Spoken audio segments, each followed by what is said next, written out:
बच्चों आज हम पढ़ने वाले हैं क्लास 12 के लिए। हमने जो शुरू किया था वो डी ब्लॉक वाला चैप्टर शुरू किया था, डी एवं एफ।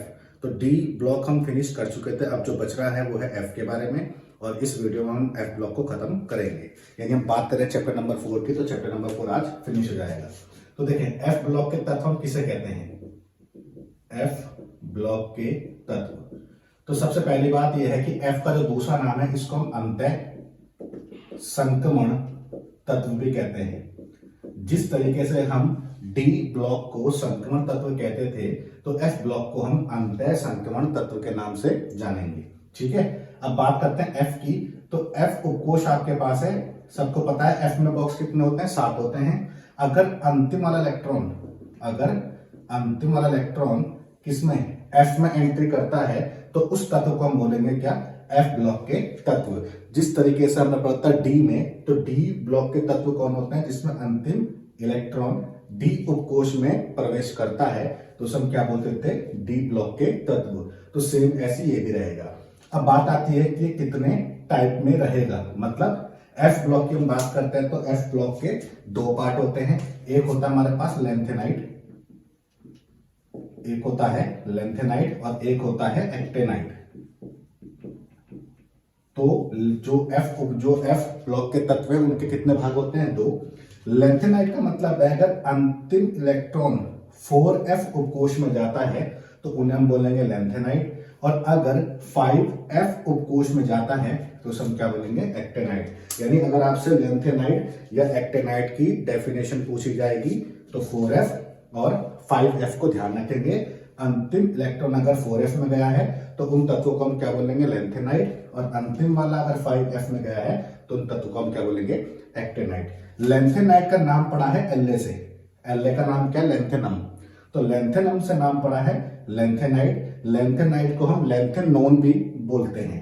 ऐसी एक्टेनाइट की बात करें तो यह है एसी, एसी को हम बोलते हैं एक्टीनियम। तो एक्टीनियम के नाम से क्या पड़ा है, एक्टेनाइट, और एक्टेनाइट को हम एक्टेनोन भी बोलते हैं। अब बात करते हैं लेंथेनाइट और एक्टेनाइट में कितने कितने तत्व आते हैं। तो एफ की बात करें तो एफ में टोटल बॉक्स कितने होते हैं, 7। अब 7 का मतलब होता है टोटल जो इलेक्ट्रॉन आएंगे कितने आएंगे, 14। इसका मतलब है तत्व कितने होंगे, 14, यानी 14 तत्व होंगे। इसका मतलब लेंथेनाइट में कितने तत्व होते हैं, 14, और एक्टेनाइट में कितने तत्व होते हैं, 14। अब अगर हम यहाँ पे लेंथेनम यानी एलए को भी जोड़ लेंगे तो तत्व हो जाएंगे 15। ऐसे अगर एसी को भी जोड़ लेंगे तो तत्व हो जाएंगे 15। तो फिलहाल हम ध्यान रखेंगे लेंथेनाइट में 14 तत्व होते हैं और एक्टेनाइट में भी 14 तत्व होते हैं। अब बात आती है, कभी कभी पेपर में पूछा जाता है बोर्ड में कि लेंथेनाइट और एक्टेनाइट में कोई भी अंतर या कोई भी समानता बताओ। तो मैं यहाँ पर बताना चाहूंगा कि जो समानता है इन दोनों में वो एक ही है, बाकी सारे के सारे अंतर ही हैं। देखें समानता की बात करें, पहला पॉइंट यानी लेंथेनाइट की अगर हम बात करें तो लेंथेनाइट में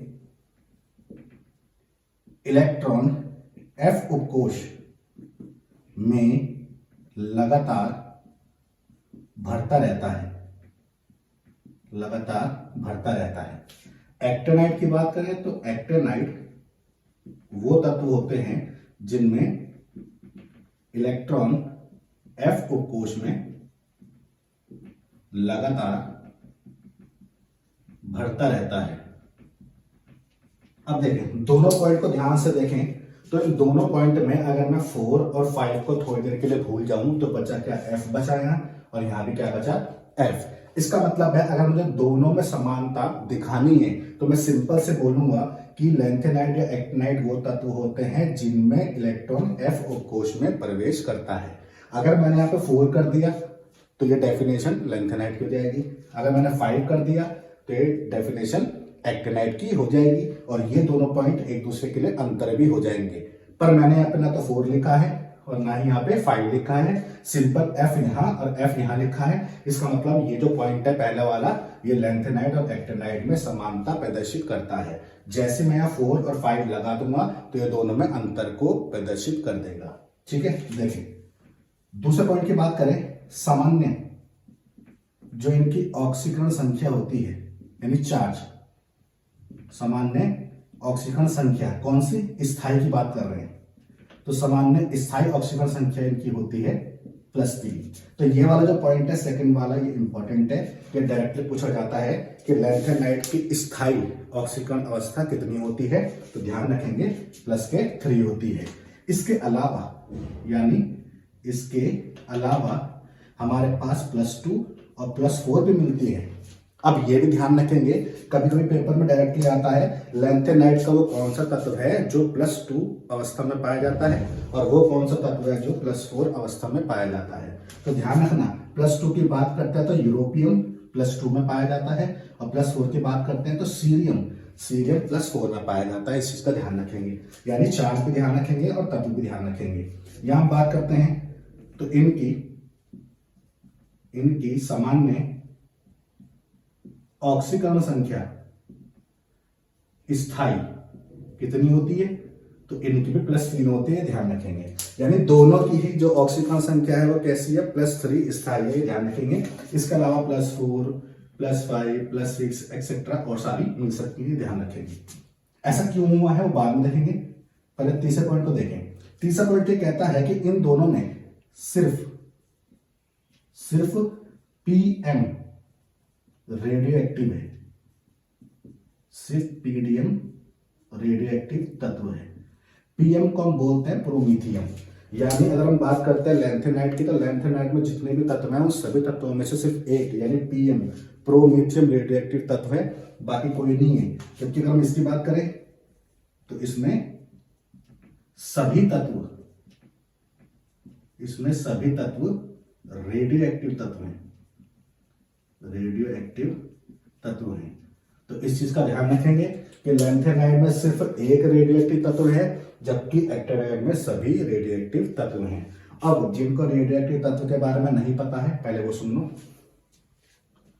रेडियो एक्टिव तत्व वो होते हैं जो अपना आप टूटते रहते हैं, यानी अपना आप टूटकर इनसे किरणें निकलती रहती हैं। तो ऐसे तत्व जो टूटकर लगातार किरणें निकालते रहते हैं उनको हम क्या बोलते हैं, रेडियो एक्टिव तत्व बोलते हैं। इसका मतलब अगर ये अपना आप टूट रहे हैं, इनसे किरणें निकल रही हैं, इसका मतलब इनकी क्रियाशीलता कैसी होगी, अधिक होगी। इस पर सिर्फ रेडियो एक्टिव तत्व एक ही है, तो इसका मतलब लैंथेनाइड की क्रियाशीलता कम होगी। तो 3 पॉइंट मैंने यहाँ पे लिखा है, चौथा पॉइंट मैं यहाँ पे लिख देता हूं, ये मान के चले ये लैंथेनाइड और ये एक्टेनाइड। तो चौथा पॉइंट क्या रहेगा, ये कम क्रियाशील होते हैं, ये कम क्रियाशील होते हैं। और यहां पे चौथा पॉइंट क्या आ जाएगा, ये अधिक क्रियाशील होते हैं। इस पॉइंट से हमें बहुत सारी चीजें पता लग सकती है, वो क्या है देखें। हमने यहाँ पे पढ़ा कि जो लैंथेनाइड है उनमें सामान्य ऑक्सीकरण संख्या +3 होती है, इसके अलावा +2 और +4 भी मिलती है। अब हमने यहाँ पे पढ़ा कि +3 तो है स्थायी, इसके अलावा +4 +5 +6 और भी सारी ऑक्सीकरण संख्या मिल सकती है। तो इतनी सारी ऑक्सीकरण संख्या क्यों मिल रही है, क्योंकि जो एक्टेनाइड है वो क्या होते हैं, एक्टेनाइड अधिक क्रियाशील होते हैं। अधिक क्रियाशील होने की वजह से इनकी जो ऑक्सीकरण संख्या है बहुत ज्यादा होती है। ये कम क्रियाशील होते हैं लैंथेनाइड वाले, इसलिए इनकी ऑक्सीकरण संख्या ज्यादा नहीं होती। तो आई होप ये आपको समझ में आया होगा। इसमें हमने क्या क्या पढ़ा है, इसमें हमने ये पढ़ा है लैंथेनाइड और एक्टेनाइड में समानता क्या होती है, समानता पहला पॉइंट है, और अंतर क्या होता है तो वो दूसरा, तीसरा और चौथा पॉइंट है। अब आगे बढ़ते हैं, देखें।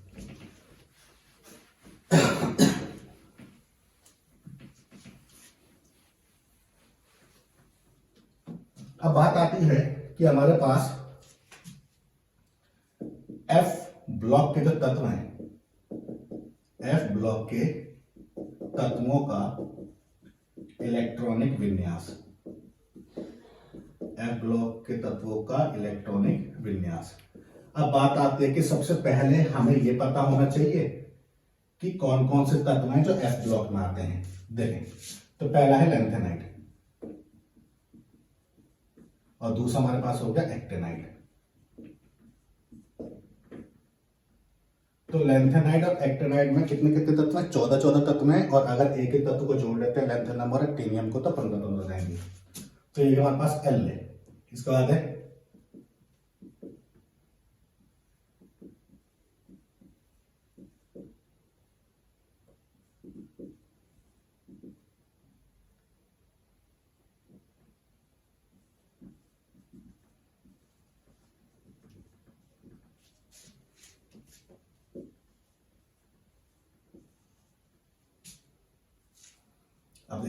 ये लेंथ नंबर से स्टार्टिंग है 1 2 3 4 5 6 7 8 9 10 11 12 13 और ये 14। ऐसी हम बात करते हैं तो यहाँ AC से हमने शुरू किया,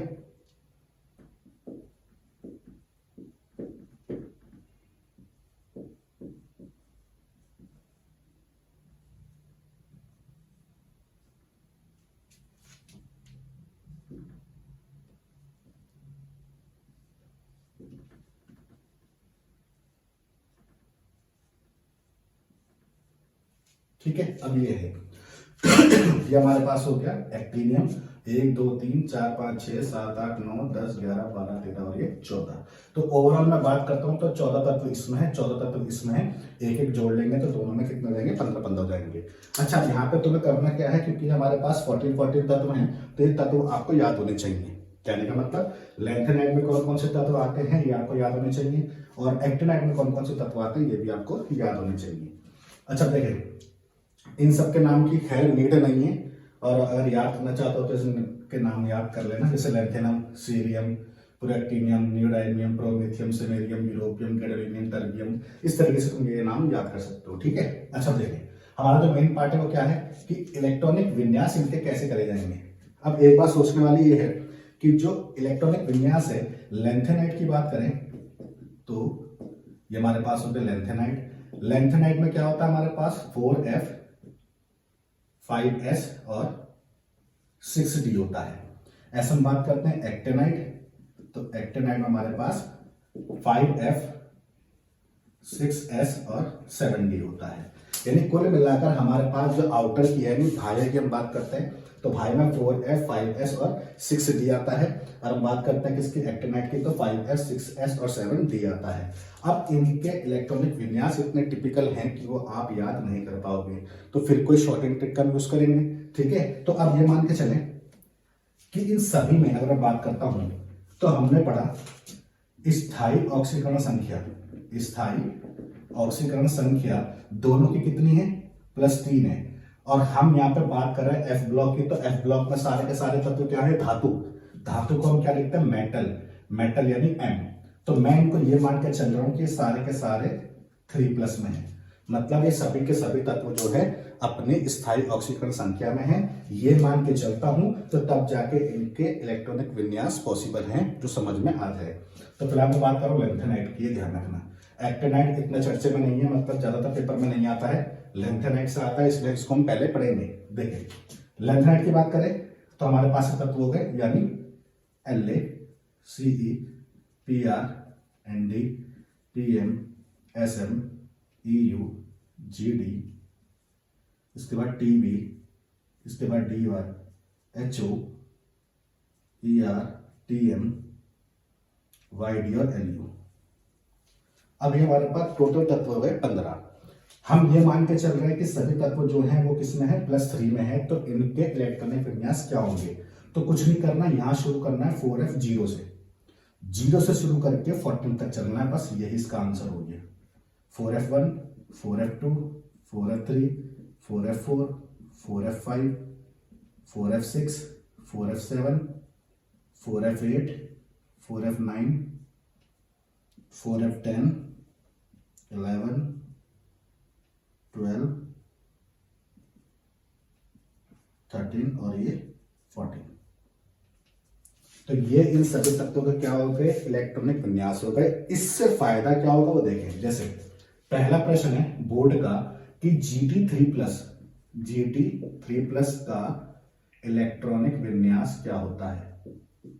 GT3+ का इलेक्ट्रॉनिक विन्यास क्या होता है ये पूछा जा रहा है। तो अब देखें GD कहां है, GD है यहां। GD+3 में क्या बनेगा 4F7। GD+3 में पूछा है तो आंसर क्या हो जाएगा, इसका आंसर हो जाएगा 4F7।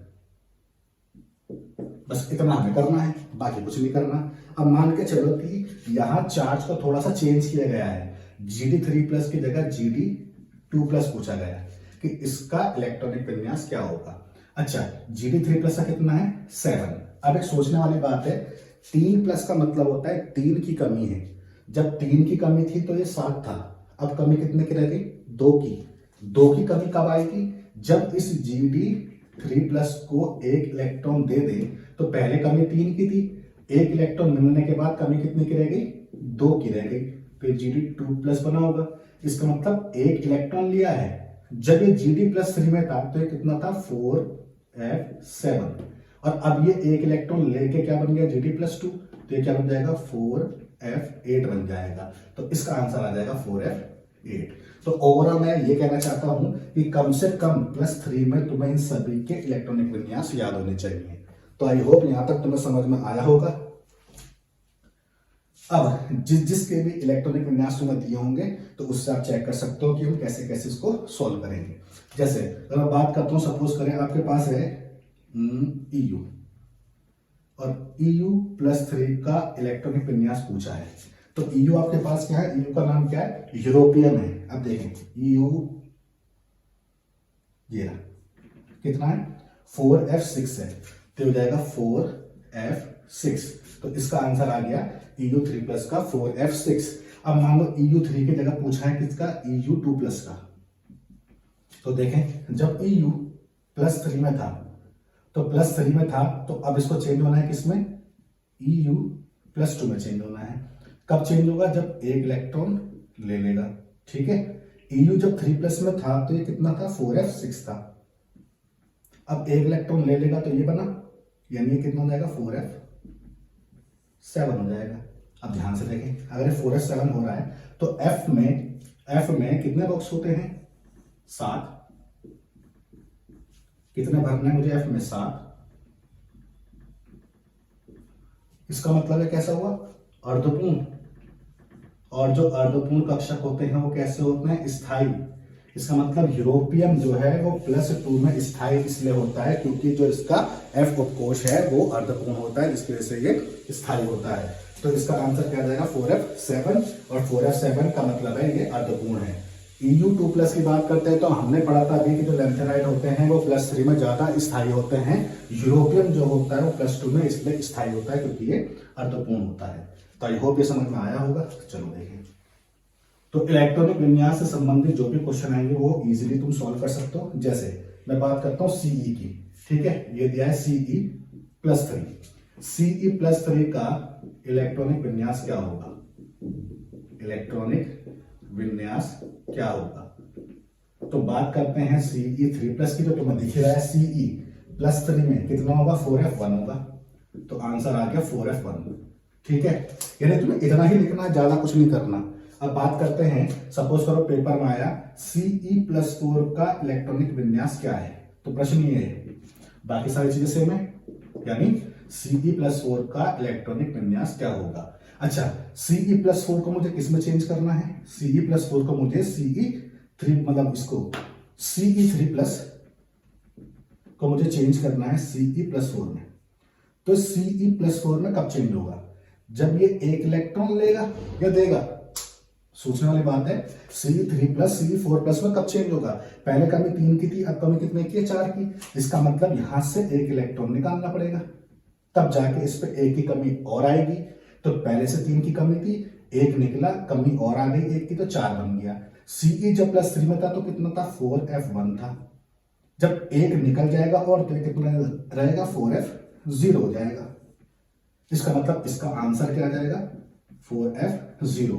तो तुमने पढ़ा होगा f0 हो, f7 हो, f14 हो, तो इसको हम क्या बोलते हैं, इसको हम बोलते हैं कि इसमें एक भी इलेक्ट्रॉन नहीं है, ये अर्धपूर्ण है और ये पूर्ण है। ये तीनों के तीनों कैसे होते हैं, स्थायी होते हैं। इसका मतलब जो सीरियम है वो +4 में कैसा होता है, स्थायी होता है, जो हमने भी थोड़ी देर पहले पढ़ा। तो आई होप यहाँ तक सारा पॉइंट आपको समझ में आया होगा। चलो अब आगे बढ़ते हैं कि और इसमें क्या क्या पॉइंट हैं, देखें। अब जो हमारे पास है वो ये है कि जो हम बात करते हैं कि जो लैंथेनाइड तत्व होते हैं उनका आकार कैसा होगा। देखें, आकार की बात करते हैं तो आकार सबने पढ़ा था कि आवर्त सारणी में आकार लेफ्ट से राइट जाने पर क्या होता है, घटता है। तो सेम पैटर्न रहेगा, यानी आकार लेफ्ट से राइट जाने पर घटता है। मैं यहाँ पे शॉर्ट एंड ट्रिक लिख रहा हूँ, हालांकि इस तरीके से हम बोर्ड के पेपर में नहीं लिखेंगे। यहाँ हम लिखेंगे बाएं से दाएं ओर जाने पर जो लेंथेनाइड है उन तत्वों का जो आकार है वो घटता है। ठीक है, अच्छा आप देखें तो ये हो गया हमारे पास LaCe, मैं पूरे तत्व नहीं लिख रहा, लास्ट में क्या हो गया Lu। तो आकार की बात करें तो आकार लेफ्ट से राइट जाने पर घटता है, तो मैंने यहां लिख दिया आकार घटता है। तो सबसे अधिक जो आकार होगा वो किसका होगा, इसका होगा, लेंथेनम का, यानी आकार अधिक होगा। सबसे अधिक तो सबसे अधिक होगा, और यहां आकार सबसे कम होगा, सबसे कम होगा। ठीक है, अच्छा आकार तो मैं समझ में आ गया, इस पे बेस क्वेश्चन कैसे आया था तो देखें। क्षारीय गुण, लेंथेनाइड का क्षारीय गुण। क्षार कौन होते हैं, जो OH माइनस देते हैं, तो मैंने यहां पे लिख दिया OH माइनस। यहां तो बात ठीक है। लेंथेनाइड को हम शो करते हैं LN से, इस चीज का ध्यान रखना, यानी LN में जब भी लिखूंगा तो इसका मतलब तो लेंथेनाइड है। तो हमारे पास लेंथेनाइड हो गया LN। ठीक है, अब लेंथेनाइड की हम बात करते हैं तो इनकी ऑक्सीकरण संख्या कितनी होती है, +3, तो मैंने चार्ज लिख दिया इसका +3। अब देखें अगर इनको क्षारीय गुण दर्शाना है तो कैसे होगा, एक OH पे चार्ज माइनस का 1 है, लेंथेनाइड पे चार्ज प्लस का 3 है, इन दोनों को तभी जोड़ेंगे जब चार्ज बैलेंस होगा। तो OH कितने लेने पड़ेंगे, 3 लेने पड़ेंगे, -1 -1 टोटल हो गया -3, और ये कितना है +3। अब ये बैलेंस है, तो Ln की संख्या कितनी है 1, और OH की संख्या कितनी है 3। तो लेंथेनाइड के जो हाइड्रोक्साइड होते हैं वो इस फॉर्म में होंगे, यानी LnOH3 प्रकार के हाइड्रोक्साइड बनाते हैं। तो ध्यान रखना, लेंथेनाइड LnOH3 प्रकार के ऑक्साइड बनाते हैं, मतलब हाइड्रोक्साइड बनाते हैं। अब बात करते हैं क्षारीय गुण की, तो क्षार कौन होता है, जो OH माइनस देगा। अब जो जितनी जल्दी OH माइनस देगा वो उतना बढ़िया क्षार होगा। अब हमें ये चेक करना है कौन सबसे जल्दी OH माइनस देगा। देखिए लेंथेनम का आकार सबसे अधिक है, अगर लेंथेनम का आकार सबसे अधिक होगा तो इसके बंध की लंबाई भी बड़ी होगी, आकार छोटा होगा तो बंध की लंबाई छोटी होगी। तो लेंथेनाइड का अगर मैं हाइड्रोक्साइड बना रहा हूं तो लेंथेनाइड के OH 3 हो गए, तो ये हो गया। ऐसी Lu के अगर मैं हाइड्रोक्साइड बनाऊंगा तो इसका आकार सबसे छोटा है, तो बंध की लंबाई भी छोटी होगी। अब सबने पढ़ा है कि जो लंबे बंध होते हैं ये आसानी से टूट जाते हैं, और ये आसानी से टूट जाते हैं तो यहां से आसानी से OH माइनस बाहर आ जाएगा। इसका मतलब सबसे जल्दी OH माइनस कौन देगा, लेंथेनम। सबसे लेट जो OH माइनस देगा वो कौन देगा, ल्यूटीशियम। इसका मतलब सबसे अधिक क्षारीय गुण किसका होगा, इसका, और सबसे कम किसका होगा, इसका। तो इसका मतलब है क्षारीय गुण का क्रम क्या हुआ, तो क्षारीय गुण का क्रम हुआ, यहां लिख देता हूं, क्षारीय गुण घटता है यहां भी, यानी सबसे अधिक क्षारीय गुण किसका होगा, La का, और सबसे कम किसका होगा, Lu का। अब मान के चलो पेपर में आ जाए इनमें से कोई सा भी, मान लो हमारे पास ये आ जाए, सपोज करो Gd आ जाए, और हमारे पास मान लो La आ जाए, तो सपोज करो LaOH का होल थ्राइस और GdOH का होल थ्राइस। अब पूछा जाए दोनों में से कौन सा अधिक क्षारीय गुण देगा, तो कौन देगा, La देगा, क्योंकि La का क्षारीय गुण सबसे अधिक है। तो हमारा आंसर ये हो जाएगा। अगर पेपर में पूछा जाता है ऐसा क्यों होगा, तो सिंपल सी बात है, हमने अभी पढ़ा है La का आकार बड़ा होता है, जिसकी वजह से बंध की लंबाई अधिक होगी और ये जल्दी से टूट जाएगा, क्योंकि लंबे जो बंध होते हैं वो कमजोर होते हैं। तो आई होप ये आपको समझ में आया होगा। चलो अगले पार्ट पे बढ़ते हैं। अगला पार्ट क्या है, अगला पार्ट हमारे पास है ऑक्साइड। तो ध्यान रखेंगे कि जो हम लेंथेनाइड ही क्यों ज्यादा पढ़ रहे हैं, क्योंकि एक्टिनाइड पे जो चर्चा है वो इतनी ज्यादा नहीं है क्लास 12th में, इसलिए मोस्ट इंपॉर्टेंट जो पार्ट रहता है वो कौन सा रहता है, लेंथेनाइड रहता है। तो ऑक्साइड की बात करें तो ये Ln2O3 प्रकार के ऑक्साइड बनाते हैं। अब बात को समझें, Ln2O3 टाइप के कैसे, लेंथेनाइड पे चार्ज होता है +3, ऑक्सीजन पे चार्ज होता है -2। अब सबको पता है कि जो चार्ज है वो कैसा होना चाहिए, बैलेंस होना चाहिए, जितना प्लस है तो उतना माइनस भी होना चाहिए। अब यहाँ पे 3 प्लस है, यहाँ पे 2 माइनस है, इसका मतलब यहाँ पे चार्ज बैलेंस नहीं है, और यहाँ पे एक संख्या सम है और एक विषम है। तो जब संख्या सम और विषम होती है तो हम क्या करते हैं, क्रॉस मल्टीप्लाई, गुणा कर दी 2 की यहाँ तो Ln 2 हो गए, गुणा कर दी 3 की यहाँ तो वो 3 हो गए। इसका मतलब है Ln2O3 प्रकार के ऑक्साइड देंगे। अब ध्यान रखना सीरियम जो है वो CeO2 यानी डाइऑक्साइड देता है, इस चीज को भी ध्यान रखेंगे। यानी सीरियम Ce2O3 प्रकार का ऑक्साइड नहीं देता, सीरियम क्या करता है, डाइऑक्साइड देता है। कैसे, Ce+O2 तो क्या बन जाएगा CeO2। अच्छा यहाँ पे सीरियम का चार्ज देखो, सीरियम हो गया X, एक O पे चार्ज होता है -2 तो 2 पे 4 = 0, तो X = कितना आ गया 4। और हमने अभी पढ़ा है कि सीरियम +4 में कैसा होता है, स्थायी होता है, क्योंकि ये 4F0 हो जाता है, तो इसलिए इस चीज को ध्यान रखेंगे। तो आई होप ऑक्साइड भी तुम्हें समझ में आ गया होगा। अब पढ़ते हैं मोस्ट इंपॉर्टेंट पार्ट, वो क्या है, तो वो है लैंथेनाइट, जो पेपर में अक्सर आता है, इसलिए मैं इसको इंपॉर्टेंट लिख रहा हूं पहले। लैंथेनाइट संकुचन या अंकुचन, ये पेपर में डेफिनेशन के रूप में पूछा जाता है, इस चीज को ध्यान रखना, ठीक है। तो 4F, लैंथेनाइट कौन होता है, 4F होते हैं, तो 4F इलेक्ट्रॉन के कम परिरक्षण प्रभाव के कारण तत्वों का आकार घटता रहता है, जिसे लैंथेनाइट संकुचन या आकुंचन कहते हैं। इसमें तत्वों का आकार लगातार घटता रहता है। अच्छा बात को समझे, तो सबने पढ़ा था 11वीं में परिरक्षण प्रभाव। तो परिरक्षण जो प्रभाव होता है वो सबसे अधिक होता है किसका, S का, फिर P का, फिर D का और फिर F का होता है। तो ये परिरक्षण प्रभाव का क्रम था। अब सिंपल सी बात है कि हम F ब्लॉक पढ़ रहे हैं तो F तो सबसे लास्ट में है, इसका मतलब उसका परिरक्षण प्रभाव कैसा होगा, कम होगा।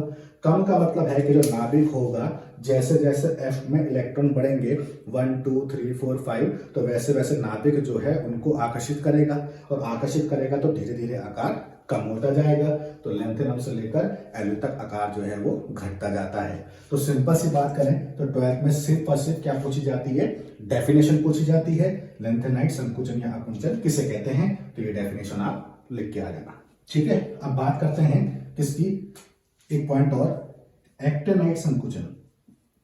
एक्टेनाइट संकुचन या अंकुचन। अच्छा इन दोनों की बात करें, दोनों की डेफिनेशन सेम है। 4F की जगह क्या कर देंगे, सिर्फ और सिर्फ 5F कर देंगे, पूरी डेफिनेशन सेम रहेगी। तो आई होप ये पार्ट आपको समझ में आया होगा। कुछ नहीं करना, दोनों की जो डेफिनेशन है वो सेम है, 4F की जगह यहाँ पे 5F कर देना है। बस यहां से क्वेश्चन आ जाता है कभी कभी, वो क्या है देखें। हमारे पास है लेंथेनाइट संकुचन, और हमारे पास है एक्टेनाइट संकुचन। एक्टेनाइट संकुचन, तो दोनों में से संकुचन किस में ज्यादा होगा। अच्छा जिसको संकुचन का मतलब समझ में नहीं आ रहा, ध्यान रखना, संकुचन का मतलब होता है सिकुड़ना, सिकुड़ने का मतलब घटना, और घटना मतलब यहाँ आकार के घटने की बात चल रही है। तो सबसे ज्यादा आकार इसमें घटेगा या इसमें घटेगा, ये हमें चेक करना है। देखें तो हमारे पास परिरक्षण प्रभाव का क्रम ये है, F सबसे लास्ट में, यानी F का परिरक्षण प्रभाव सबसे कम होगा। अब सिंपल सी बात है, लेंथेनाइट का मतलब है 4F और एक्टेनाइट का मतलब है 5F। तो सबने पढ़ा होगा पहले 4F आता है, उसके बाद 5F आता है। इसका मतलब 5F तो इससे भी दूर है, इसका मतलब इसका परिरक्षण प्रभाव सबसे कम होगा। सबसे कम होगा तो आकार सबसे जल्दी यहां घटेगा। इसका मतलब है एक्टेनाइट संकुचन लेंथेनाइट संकुचन की अपेक्षा अधिक होता है, ये ध्यान रखना, ठीक है, ये कम होता है। ऐसा क्यों हुआ है, क्योंकि 5F का परिरक्षण प्रभाव 4F से कम होता है, इस वजह से एक्टेनाइट संकुचन लेंथेनाइट संकुचन की अपेक्षा अधिक होता है। तो ये सारे जो पार्ट हैं ये लेंथेनाइट के हैं जो तुम्हें याद करने हैं। अब बात आती है 12th में और क्या क्या आ सकता है। ये ध्यान रखेंगे कि मैं F ब्लॉक को पूरा नहीं पढ़ा रहा, मतलब जितना हम क्लास 12 के सिलेबस की बात कर रहे हैं उतना ही पढ़ रहे हैं, उससे फालतू नहीं पढ़ रहे। ठीक है, देखिए हल्का फुल्का फालतू हो सकता है बट ज्यादा नहीं है। अब यहाँ पे जो बचता है क्या है, रासायनिक अभिक्रियाएं। रासायनिक अभिक्रियाएं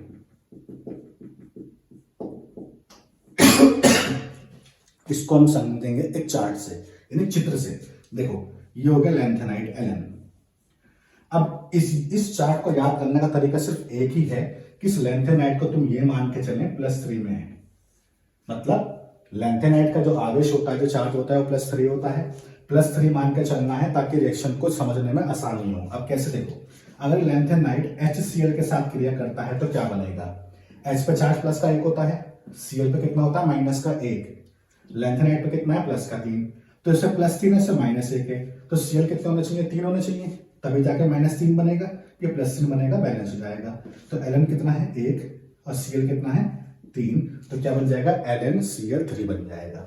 ठीक है, इस HCl को मैं HX भी लिख सकता हूं, X का मतलब हेलोजन है, तो हम LnX3 भी लिख सकते हैं। तो आपसे क्या पूछा जाएगा, मान के चलो आपसे पूछा गया है कि GD है, GD की क्रिया जब हम HCl के साथ करते हैं तो क्या बनता है, GD की क्रिया जब हम HCl के साथ करते हैं तो क्या बनेगा, तो सिंपल सी बात है, यहाँ Ln की जगह क्या आ जाएगा GD और यहाँ पे X की जगह कौन आ जाएगा Cl, क्योंकि यहाँ पे Cl दिया है, तो फाइनल आंसर क्या हो जाएगा GdCl3 हो जाएगा। इस चीज को ध्यान रखना। ठीक है, अब बात करते हैं आगे। देखिए अगर मैं इससे क्रिया करता हूं O2 के साथ, ऑक्सीजन के साथ, तो सबने अभी पढ़ा Ln2O3 प्रकार के ऑक्साइड देते हैं सीरियम को छोड़कर। अगर मैं इसकी क्रिया करता हूं N2 के साथ नाइट्रोजन, तो नाइट्रोजन पे चार्ज होता है -3, ध्यान रखेंगे नाइट्रोजन पे चार्ज -3 होता है, और लैंथेनाइट पे चार्ज कितना है +3 है, तो ये तो बैलेंस है, बैलेंस है तो Ln 1 है N 1 है, तो क्या बन जाएगा Ln N। इसको क्या बोलता है लैंथेनाइट नाइट्राइड। ठीक है, इसके अलावा मान के चलो अगर मैं इससे क्रिया करता हूं H2S यानी हाइड्रोजन सल्फाइड के साथ, तो देखें सबने पढ़ा होगा उस से टी-ओ, यानी सल्फर जो है वो ऑक्सीजन फैमिली में ही आता है। इसका मतलब ऑक्सीजन पे चार्ज कितना होता है -2, तो सल्फर पे कितना होगा -2। सिंपल सी बात है, पूरी फैमिली एक ही है। और ऐसे भी समझ में नहीं आता है तो ध्यान रखेंगे, एक H पे चार्ज होता है +1, तो 2H पे +2, तो सल्फर पे -2 होगा, तो ये होगा सल्फर -2। तो सिंपल सी बात है, संख्या कैसी है सम और विषम, तो क्रॉस मल्टीप्लाई होगा, तो Ln कितना हो गया 2 और S कितना हो गया 3, तो Ln2S3 यानी लैंथेनाइट सल्फाइड बन जाएगा। तो यहां तक आपको समझ में आया होगा। अगर मैं इसकी क्रिया करता हूं, सपोज करो पानी के साथ, अभी हमने पढ़ा कि पानी जो होता है, हाँ पढ़ा नहीं खैर, हमें पता है पानी कैसे ब्रेक होता है, H+ और OH- से ब्रेक होता है।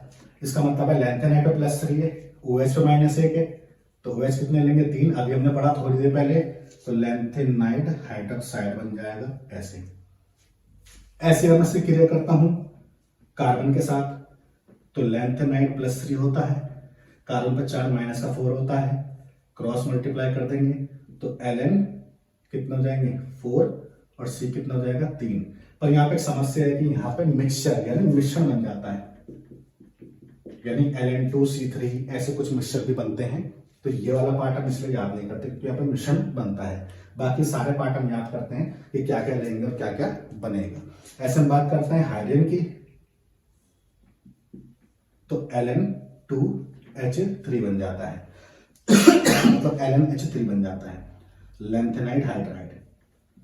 पर ये भी पार्ट हालांकि इतना फेमस नहीं है तो उसको छोड़ दो, बाकी जो सारे पार्ट मैंने लिखे हैं ये सारे पार्ट जो है फेमस है। और बात करते हैं किसकी, बात करते हैं अगर हमारे पास F ब्लॉक की, तो F ब्लॉक में जो मोस्ट इंपॉर्टेंट पार्ट है वो क्या है आपके पास, ये सारा पार्ट है। यहां से बाहर एक भी क्वेश्चन नहीं आएगा, इस चीज का ध्यान रखना। और मैंने बात करी क्लास 12 की, तो हमने लैंथेनाइट को पूरा पढ़ा दिया है। तो आई होप आपको समझ में आया होगा। तो इस टाइप की वीडियो देखने के लिए हमारे चैनल को देखते रहिए।